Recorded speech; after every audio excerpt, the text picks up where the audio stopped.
All right, let's play a quick game. I'm going to throw out some fun clues, and you have to guess the programming language. Keep track of your score, and let's see how many you get right. First one. This language is literally named after coffee beans, like the drink you probably need to stay awake while coding. Any guesses? Yep, it's Java. Next up, this language was created in just 10 days and still ended up running the entire web. What do you think? That's JavaScript. Don't confuse it with Java. Totally different. Same name vibe, different personality. Okay, here's one. Which language's logo looks like a blue gem? Think shiny. Think elegant. Answer, Ruby. Bonus points if you've actually built something in Ruby on Rails.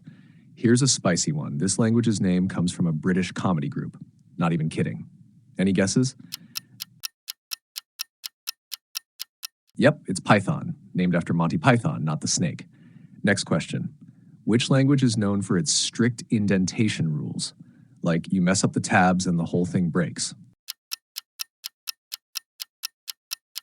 That's right, Python again. Clean but unforgiving.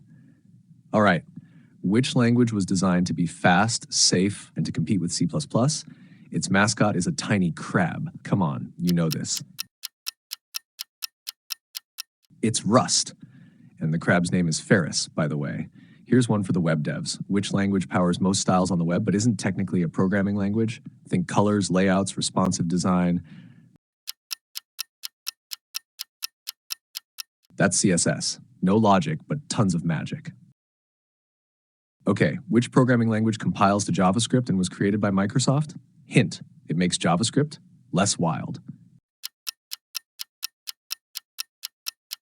Yup, TypeScript. Which one is famous for running inside the Android OS and making mobile apps tick? That's Java again. It just keeps coming back. Last one. Which programming language starts with the letter G, is super fast, has Go routines, and was made at Google? You got it. Go or Golang. All right, how many did you get right? If you got more than 7, you're a proper code nerd, and I respect that. If you got 4 to 6, solid effort, you've probably touched more than one language. Less than 3? Hey, you've got a lot to discover, which is awesome. Every coder starts somewhere. Want a part 2 with trickier questions, or maybe some language memes? Let me know in the comments, and don't forget to hit that like if you had fun. Catch you in the next one.